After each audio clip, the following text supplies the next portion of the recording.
Hello friends and welcome back. Now I have got a confession to make.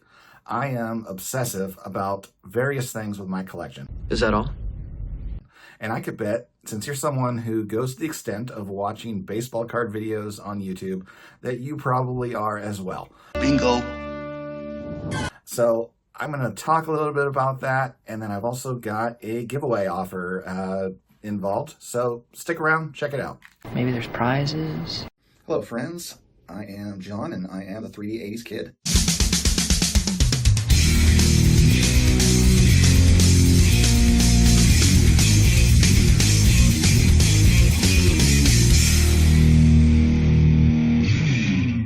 Obsessive means thinking about something or someone too much or in a way that is not normal. When someone is obsessed, they've lost control of their feelings about the object of their obsession. The adjective obsessed is often used to simply mean very interested, but when someone is truly obsessed, their interest has become compulsive and they've begun to lose control over it.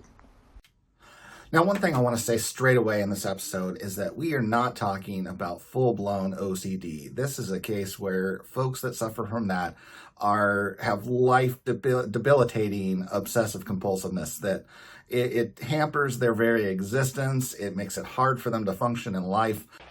And besides, my heart goes out to them.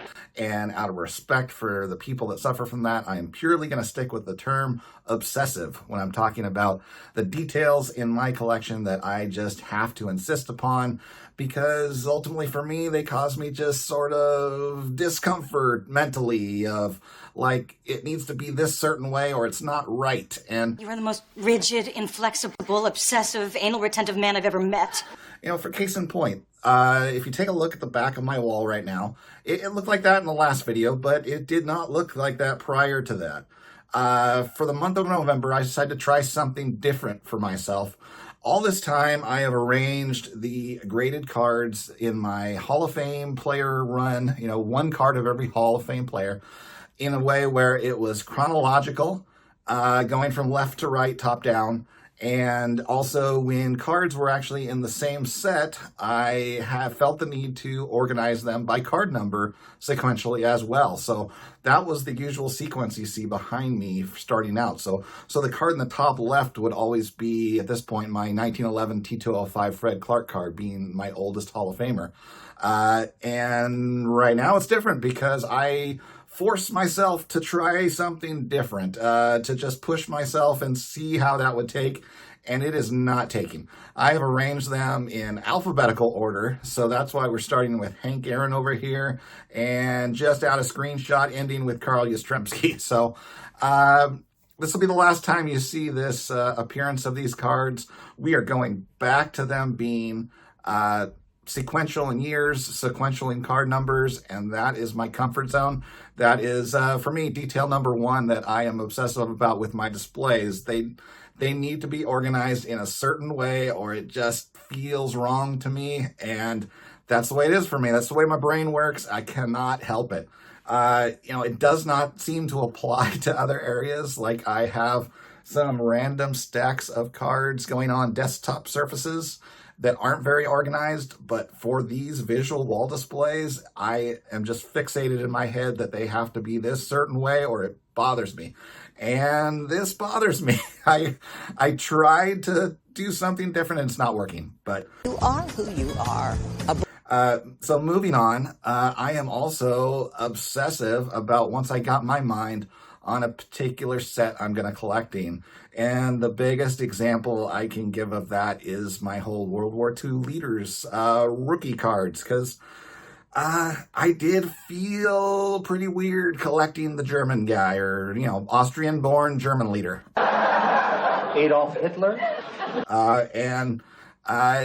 It felt weird to buy a card of his. It feels weird to own a card of his, but just the obsessiveness of getting that idea in my head to form this collection overrid those thoughts to the point where I just had to do it. I felt compelled to complete that, and I needed to do it. I had no choice. That seems a bit extreme, don't you think? It was just a mission I was on, a goal I set, and it's actually something that continues to be something I'm obsessive over today, because in fact, I'm not 100% certain that I have the first appearance on cardboard for two of those guys, and that would be Hirohito and Stalin, because both of them were the leader of their country for a full decade before the oldest card I have of each of them. So I don't know for certain that I've captured it.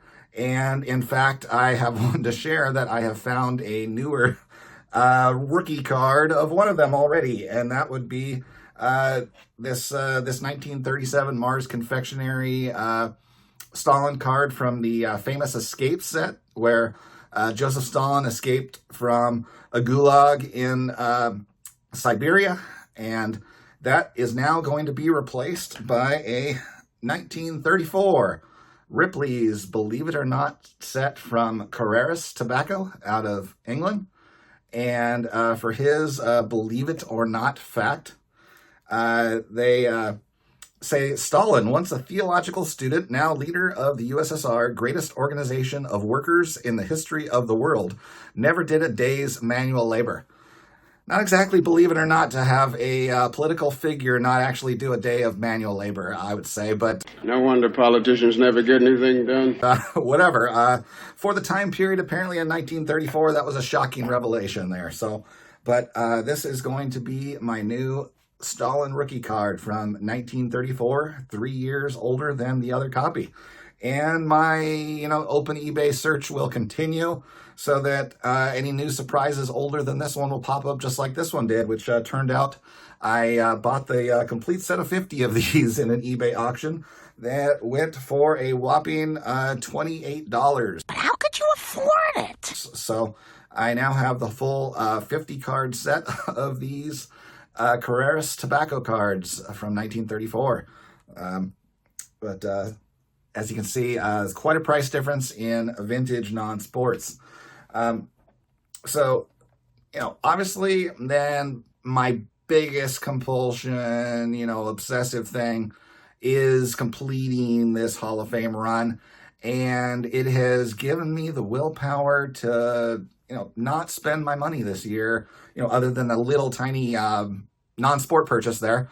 Because I always got to find the openings for that set if they come about. These aren't exactly high population cards in the world. So, but I am saving for the big Babe Ruth purchase to add because I know that the cards of the big guys in baseball are never going to get any cheaper. They're only going to keep getting more expensive.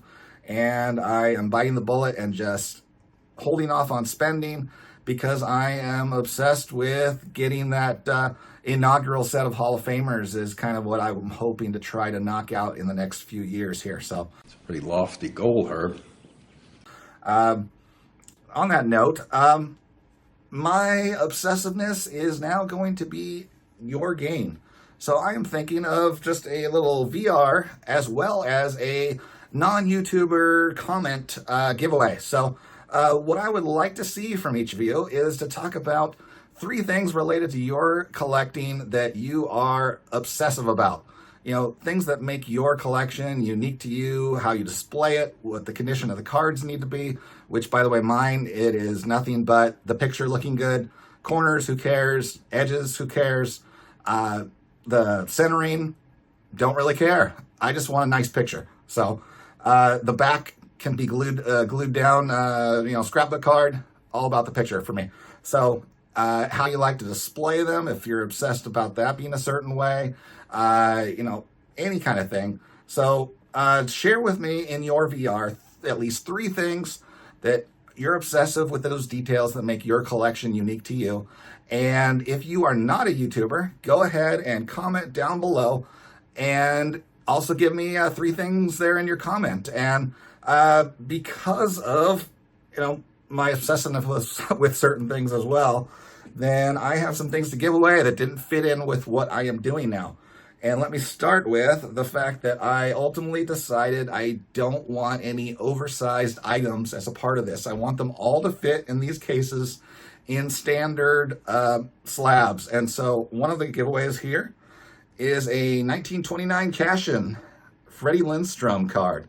He is a Hall of Fame third baseman who played his prime years with the New York Giants, and then the end there with the Pittsburgh Pirates while he was with the Giants. He was considered to be the finest fielding third baseman in the league, as well as being an excellent batting average hitter. Then when he changed to the Pirates, by then he was having back problems that weren't, he was having trouble bending down to field the grounders, and so he was a very fast guy. He ended up playing center field for the Pirates when he moved to them, and they had Pie Traynor at third base. But had a great career and ended up in the Hall of Fame. Of course, he's part of the group of people that are considered guys that maybe shouldn't have gotten in, borderline guys that are part of the Veterans Committee collusion thing with Frankie Frisch and Bill Terry. So, great big oversized picture card of Freddie Lindstrom. Then we've got a 1957 Topps Roy Campanella.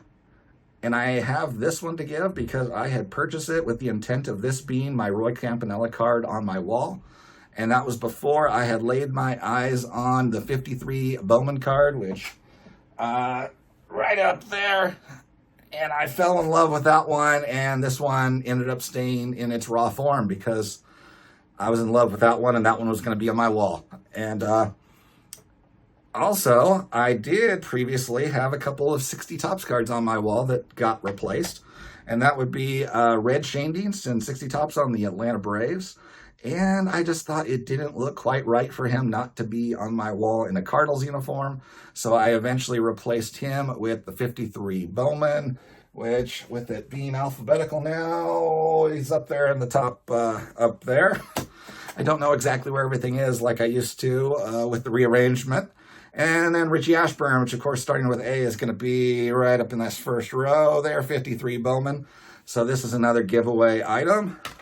And lastly is a 72 Topps Ted Williams, which I am good with his playing days 56 card, which is right over here. So I'm going to give each of these individually. So we're talking 5 winners. Anybody that puts in a VR, which I'm thinking 3 weeks from now. So what are we talking for a date?